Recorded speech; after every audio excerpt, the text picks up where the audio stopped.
नमस्कार, मैं हूं सत्यपाल और आप देख रहे हैं CWB हिंदी न्यूज। शक संवत 1948 विक्रम संवत 2083 आज आषाढ़ मास के शुक्ल पक्ष की द्वादशी तिथि और दिन रविवार है। तदनुसार अंग्रेजी तारीख 26 जुलाई सन 2026।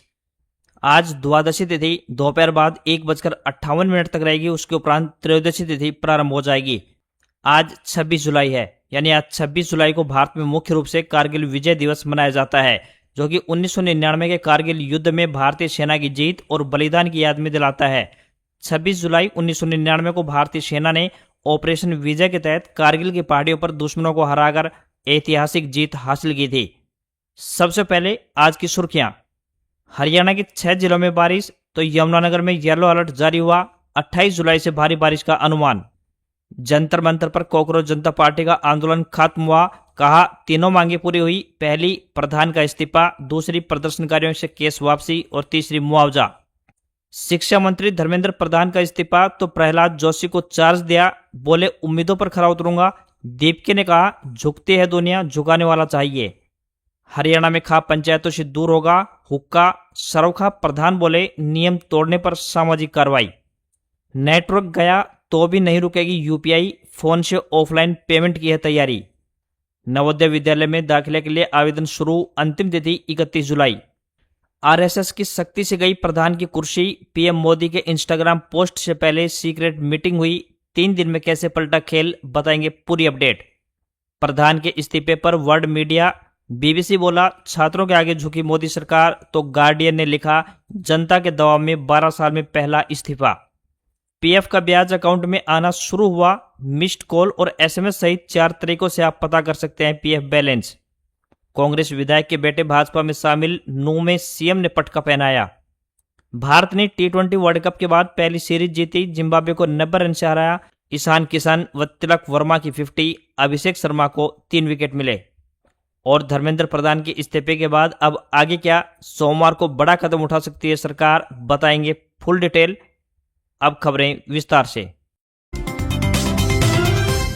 हरियाणा में फिर से मानसून एक्टिव हो गया है। पानीपत, रोहतक और झज्जर में बारिश हुई है, तो दोपहर में हिसार, करनाल और कुरुक्षेत्र में तेज बारिश दर्ज की गई। आईएमडी के अनुसार मौसम के दोबारा से एक्टिव होने के पीछे मानसूनी टर्फ है, जो कि फिलहाल अपनी सामान्य स्थिति से दक्षिण की ओर बनी हुई है। दक्षिण पूर्व राजस्थान पर सक्रिय लो प्रेशर एरिया से जम्मू तक एक ट्रफ बनी हुई है। यही सिस्टम हरियाणा में नमी पहुंचा रहा है। 26 जुलाई को यानी आज बारिश कुछ कम हो सकती है, लेकिन 28 जुलाई को उत्तर, पूर्व और दक्षिण हरियाणा के बड़े हिस्से में भारी वर्षा के साथ भारी से बहुत भारी बारिश की संभावना जताई गई है। हरियाणा में मानसून अब धीरे धीरे फिर से दोबारा सक्रिय होने जा रहा है। 28 जुलाई से बारिश का सबसे प्रभावी दौर शुरू होने का अनुमान है। मौसम बुलेटिन के अनुसार 28 से 30 जुलाई के बीच राज्य के अनेक स्थानों पर हल्की से लेकर मध्यम बारिश तथा अलग अलग स्थानों पर भारी से बहुत भारी बारिश हो सकती है। कृषि मौसम विज्ञान केंद्र ने किसानों से कहा है कि मौसम परिवर्तनशील रहने और बारिश की संभावना के कारण खेतों में काम करने से पहले मौसम पर नजर बनाए रखें। कपास के खेतों से अतिरिक्त पानी तुरंत निकालें, जल भराव न होने दें। साथ ही धान की रोपाई जारी रख सकते हैं, लेकिन गहरी रोपाई से बचें। सब्जियों और बागवानी फसलों में अगले 3 दिन सिंचाई टाल दें, तो वहीं अधिक नमी के कारण चूसक कीट बढ़ सकते हैं। नियमित निगरानी करें। इसके अलावा पशुओं को हवादार स्थान पर रखें, स्वच्छ पानी व हरा चारा भी दें और पोल्ट्री शेड सूखे और साफ रखें, ताकि नमी से बीमारी न फैले।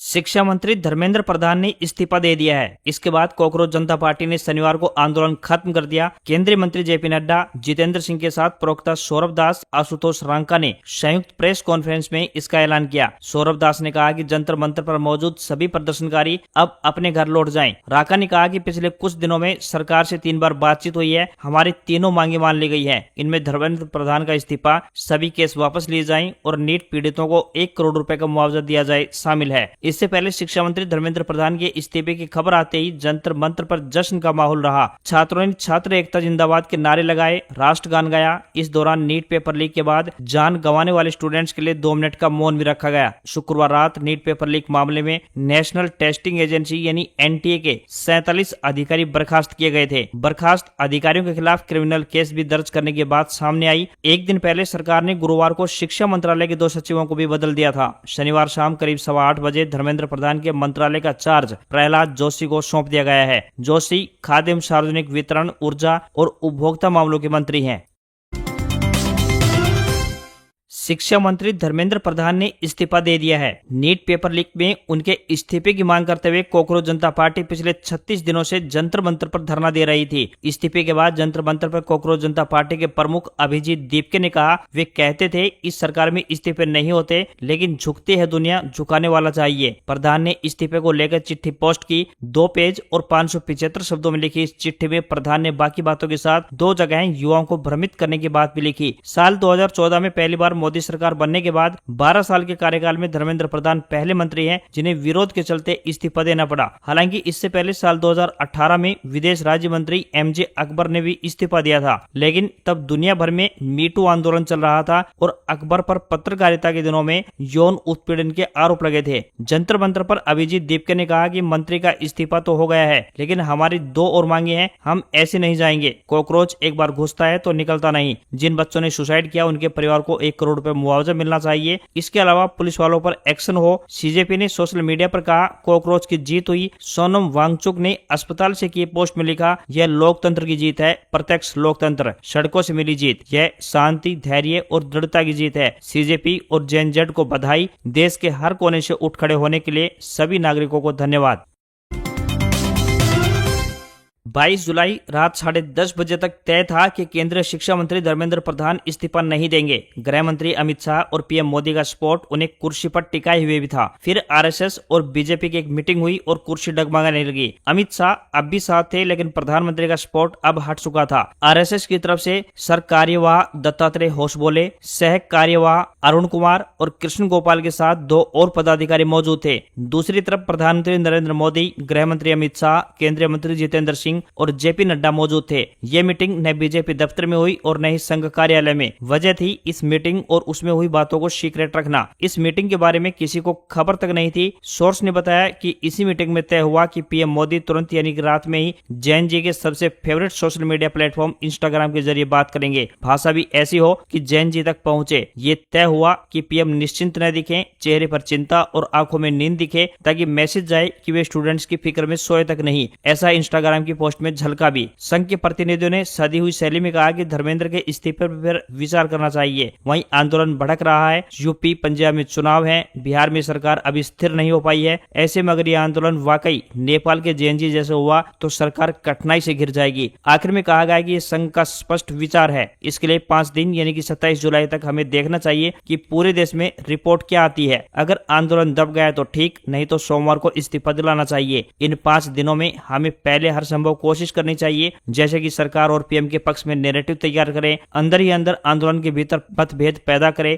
आंदोलन में फूट डालें, जैसे विपक्ष अलग हो जाए, वांगचुक अलग और दीपक अलग। अब प्लान पर काम शुरू हुआ। दूसरे दिन रात में वांगचुक का अनशन तोड़वा दिया गया। ये मुश्किल भी नहीं था, क्योंकि वांगचुक इसके लिए तैयार थे। सोर्स बताते हैं कि वांगचुक और दीपके के बीच दरार पड़ गई। वांगचुक पर डील करने के आरोप लगे। BJP इसमें कामयाब भी रही, लेकिन आंदोलन को बढ़ने से नहीं रोक पाई। दिल्ली में जंतर मंतर के साथ बिहार यूपी में भी प्रदर्शन की आग बढ़ने लगी। आंदोलन भड़का तो RSS ने और स्पष्ट मैसेज भेजा। सर संघचालक मोहन भागवत ने संदेश दिया कि जैन जी से संवाद करना चाहिए। RSS ने साफ कहा कि अगर अब ये आंदोलन बढ़ा तो सरकार संकट में आ जाएगी। 22 जुलाई की मीटिंग में BJP की तरफ से जितेंद्र सिंह और JP नड्डा भी थे। हालांकि प्रधान का इस्तीफा हुआ तो इसकी जानकारी सिर्फ अमित शाह, नरेंद्र मोदी और RSS को थी। BJP दफ्तर के अंदर को किसी को खबर तक नहीं थी। JP नड्डा और जितेंद्र सिंह को भी तुरंत हुए इस इस्तीफे की खबर बाद में चली। सूत्र ने कहा कि आप इसे सरकार का झुकना कह रहे हैं, मैं रणनीति कह रहा हूं। मैं रणनीति इसलिए कह रहा हूं कि अभी शांति जरूरी थी, सो इस्तीफा ले लिया। हालांकि कहानी अभी खत्म नहीं हुई है। नेता प्रतिपक्ष राहुल गांधी ने धर्मेंद्र प्रधान के इस्तीफे के बाद मीडिया से कहा कि प्रधान को तो जाना ही था, अच्छा है चला गया, वो भ्रष्टाचार का सिंबल है, उसने देश के एजुकेशन सिस्टम को खोखला कर दिया। मेरी तरफ से छात्रों को जो सपोर्ट चाहिए हम तैयार हैं, हम छात्रों और उनके भविष्य को बचाने के लिए खड़े हैं। राहुल गांधी ने कहा, हमारा शिक्षा सिस्टम जिसे कभी दुनिया भर में अच्छा माना जाता था, उस पर अब हमले हो रहे हैं, उस पर कब्जा किया जा रहा है, उसका निजीकरण किया जा रहा है। इसमें जितनी गलती PM की है उतनी ही RSS की भी है। राहुल गांधी ने कहा कि छात्रों पर हुई हिंसा के लिए अमित शाह सीधे जिम्मेदार हैं, छात्रों पर चलाई गई पैलेट गन के लिए जिम्मेदार हैं। हम यह स्वीकार नहीं कर सकते कि पुलिस छात्रों पर इस तरह का एक्शन ले।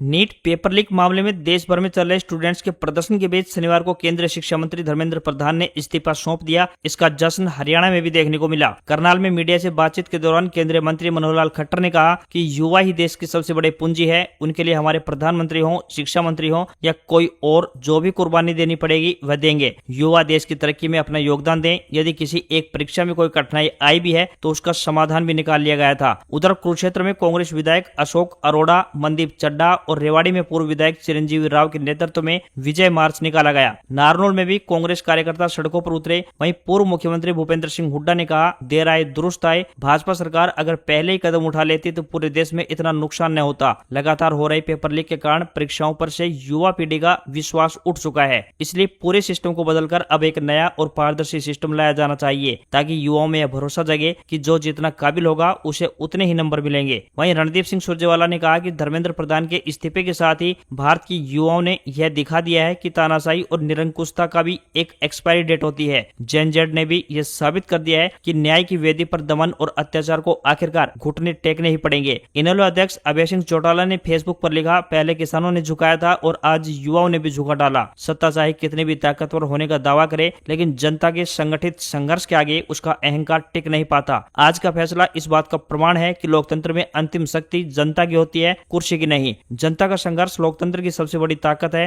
रोहतक से कांग्रेस सांसद दीपेंद्र सिंह हुड्डा ने भी वीडियो जारी कर कहा कि धर्मेंद्र प्रधान ने आखिरकार इस्तीफा दे ही दिया। यह छात्र आंदोलन की पहली जीत है। देश के सभी नौजवानों और छात्रों को बहुत बहुत बधाई। इंकलाब जिंदाबाद। हरियाणा में खाप पंचायतों से अब हुक्का दूर किया जाएगा। सरोखाप पंचायतों में खाप प्रतिनिधि भी हुक्का दूर करने का प्रयास करेंगे। रोहतक के महम 24 चबूतरे पर शनिवार को उत्तर भारत की खाप पंचायत हुई। पंचायत में नशा दूर करने और अश्लील कंटेंट खत्म करने का आह्वान किया गया। 24 खाप प्रधान सुभाष गोयत ने कहा, हरियाणवी कलाकारों ने भी अश्लील कंटेंट खत्म करने की अपील की है। इन नियमों को न मानने वालों पर सामाजिक रूप से भी कार्रवाई की जाएगी। इस पंचायत की शुरुआत 8 साल की बच्ची अवनी ने की। कहा, समाज से इस गंद कल्चर को हटाना ही होगा। हरियाणवी सिंगर अजय हुड्डा ने पंचायत में जाट आंदोलन मामले में भगोड़े धर्मेंद्र हुड्डा के पिता का परिचय करवाया। इस दौरान वे भरी पंचायत में हाथ जोड़े खड़े रहे। इसके अलावा पंचायत में वीर साहू, देव सिंह देवा, रामकेश जीवनपुरिया समेत कई कलाकार भी पहुंचे। पंचायत में उठाए मुद्दों पर कलाकारों ने भी समर्थन किया। बता दें कि यहाँ पर सपना चौधरी को धर्मेंद्र हुड्डा ने सोशल मीडिया पर गालियां दी थी। सपना चौधरी प्रिया रेवाड़ी को अश्लील कंटेंट फैलाने वालों की मुखिया कहा था। 24 खाप प्रधान सुभाष गोयत के अनुसार हुड्डा की मुहिम पर खाप पंचायत हुई। पंचायत में सिंगर अजय हुड्डा ने कहा कि मैं भी दूध का धुला हुआ नहीं हूं, लेकिन गलतियां सुधारनी होंगी। वहीं सिंगर देव कुमार देवा ने कहा कि गंदा कल्चर फैलाने के लिए केवल कलाकार या फिर डांसर ही जिम्मेदार नहीं है, इसके लिए पब्लिक भी जिम्मेदार है। स्टेज पर जो अश्लील डांस के प्रोग्राम होते हैं उनमें कमेटी कलाकार को बुलाएगी ही नहीं तो अश्लीलता भी नहीं फैलेगी। जब कलाकारों में सुधार आ जाएगा तो कमेटी में भी सुधार आना चाहिए। हरियाणा में पुनाना से कांग्रेस विधायक मोहम्मद इलियास के बेटे जावेद खान शनिवार को भाजपा में शामिल हो गए हैं। नूह में आयोजित विकास संकल्प रैली के दौरान मुख्यमंत्री नायब सिंह सैनी ने उन्हें पार्टी की सदस्यता दिलाई। हालांकि विधायक मोहम्मद इलियास खुद इस रैली में नहीं पहुंचे। मार्च महीने में हुए राज्यसभा चुनाव के दौरान मोहम्मद इलियास पर क्रॉस वोटिंग के आरोप लगे थे, जिसके बाद कांग्रेस ने उन्हें पार्टी से सस्पेंड कर दिया था। मुख्यमंत्री नायब सिंह सैनी कह दें तो वह आज ही कांग्रेस से इस्तीफा देने को तैयार है। ये शब्द उनके बेटे ने कहे। पेशे से एडवोकेट जावेद खान का राजनीतिक सफर काफी उतार चढ़ाव बढ़ा रहा है। वह पहले कांग्रेस में सक्रिय थे, लेकिन अप्रैल 2022 में भाजपा जसपा गठबंधन सरकार के दौरान उन्होंने जननायक जनता पार्टी यानी जसपा का दामन थाम लिया था। दुष्यंत चौटाला के करीबी रहे जावेद को पार्टी ने नूह का जिला अध्यक्ष भी बनाया था। हालांकि जब हरियाणा में कांग्रेस के पक्ष में माहौल बनता दिखा तो वे कांग्रेस की रैलियों में नजर आने लगे। इस अनुशासनहीनता के चलते जनवरी 2024 में जसपा ने उन्हें पार्टी से निष्कासित यानी बाहर का रास्ता दिखा दिया था। इसके बाद वे फिर से कांग्रेस के करीब जाने की कोशिश करते दिखे, लेकिन अब आखिरकार उन्होंने भाजपा का दामन थाम लिया। वहीं दूसरी तरफ मुख्यमंत्री नायब सिंह सैनी ने इस रैली में कहा कि वर्षों तक मेवात उपेक्षा का शिकार रहा है, लेकिन अब यह क्षेत्र अपनी नई पहचान बना रहा है। वर्ष 2014 से लेकर अब तक केवल पुनाना विधानसभा क्षेत्र में ही तकरीबन 600 करोड़ रुपए के विकास कार्य करवाए गए हैं। राज्य के महिला महाविद्यालय स्थापित किया गया है। 24 जुलाई को मेवात कैडर के 1493 जेवीटी अध्यापकों का परिणाम भी जारी हुआ है और उन्हें जल्द नियुक्ति पत्र भी सौंपे जाएंगे। कई गाँव में पेयजल पाइपलाइन कनेक्शन और अन्य सुविधाएं भी उपलब्ध करवाई गई है, जबकि आधुनिक प्रशासनिक भवन का निर्माण भी करवाया गया है। विकास की गति न रुकी है और न रुकेगी। आने वाले वर्षों में जब हरियाणा के विकास की चर्चा होगी तब लोग कहेंगे कि मेवात ने इतिहास बदल दिया।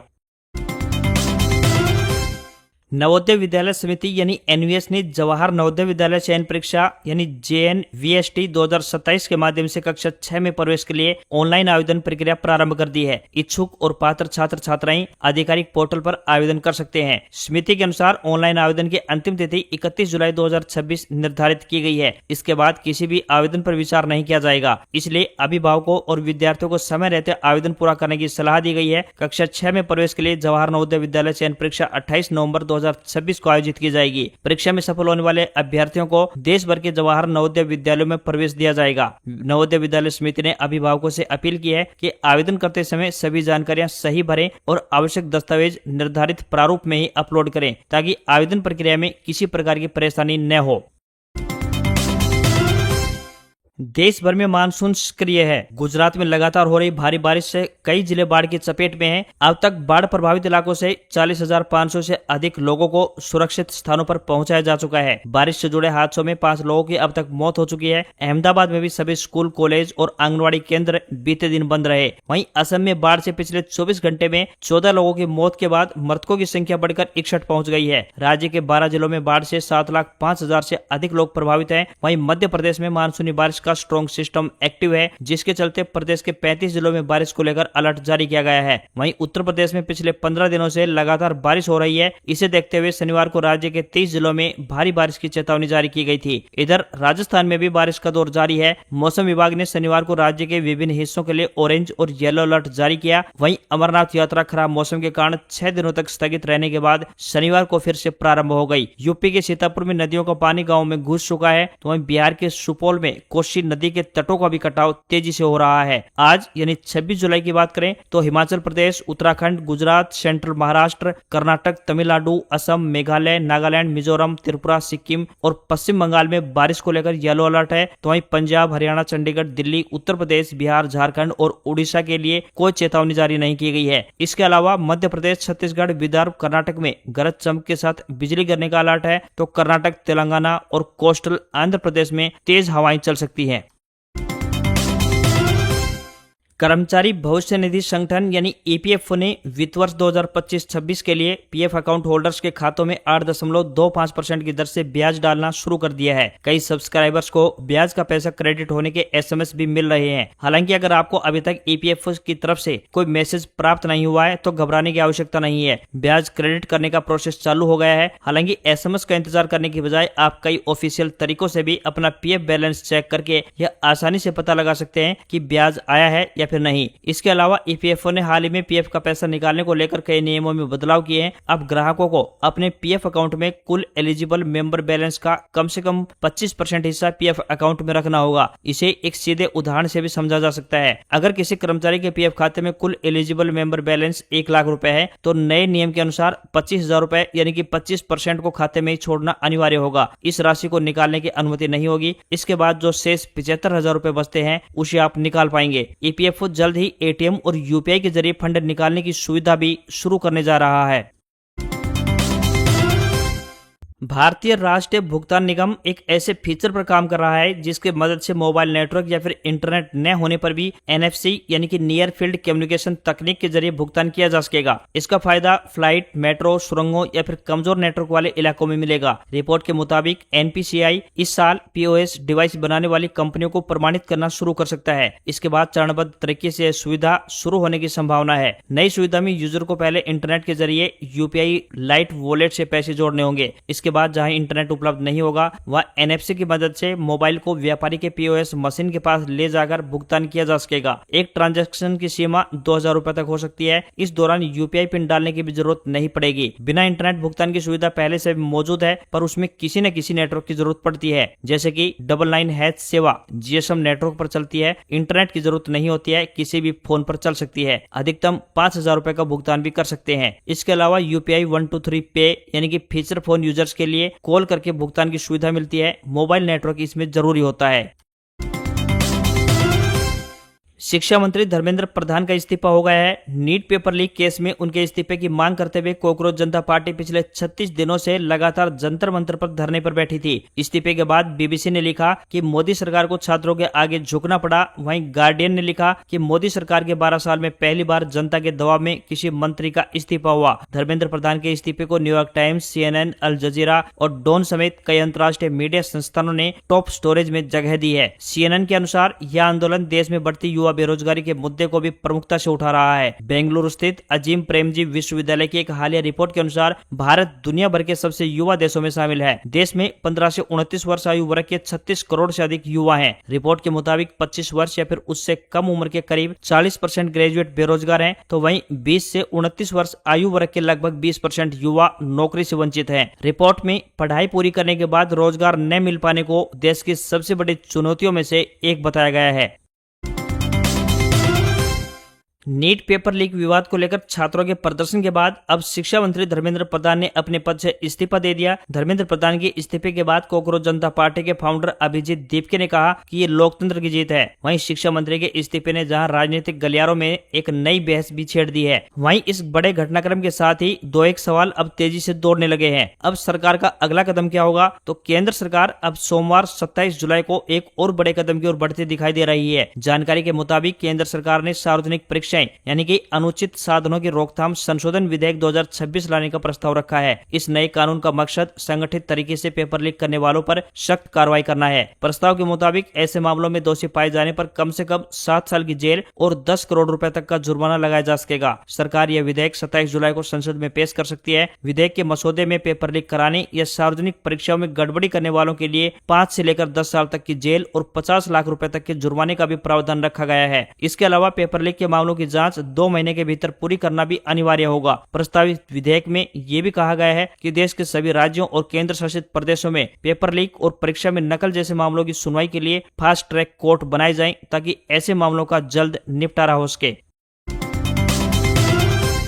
सोने चांदी के दामों में इस हफ्ते बढ़त देखने को मिली। India bullion and jewellers association के मुताबिक 10 ग्राम 24 कैरेट सोने का दाम 2622 रुपए बढ़कर 1,44,000 रुपए पहुंच गया है। इससे पहले ये बीते हफ्ते यानी 18 जुलाई को 1,41,000 रुपए पर था। वहीं चांदी 2,15,000 रुपए प्रति किलो से बढ़कर 2,23,000 रुपए पर पहुंच गई है। इसकी कीमत 7,247 रुपए बढ़ी है। वहीं 22 कैरेट सोने का दाम 1,31,703 रुपए प्रति 10 ग्राम के स्तर पर पहुंच गया है। इस साल सोने चांदी की कीमत में लगातार उतार चढ़ाव देखने को मिल रहा है। सोना साल 2026 में अब तक 12,000 रुपए महंगा हुआ है, तो वहीं 31 दिसंबर 2025 को 10 ग्राम सोना 1,33,000 रुपए के ऊपर था, जो अब 1,44,000 रुपए पर पहुंच गया है। वहीं चांदी की कीमत 7,000 रुपए की गिरावट है। चांदी 31 दिसंबर 2025 को 2,30,000 रुपए प्रति किलो थी, जो अब 2,23,000 रुपए पर है। इस दौरान 29 जनवरी को सोने ने 1,76,000 रुपए और चांदी ने 3,86,000 रुपए का ऑल टाइम हाई भी बनाया था। इसके अलावा $1 का रेट 96 रुपए 57 पैसे के स्तर पर बंद हुआ।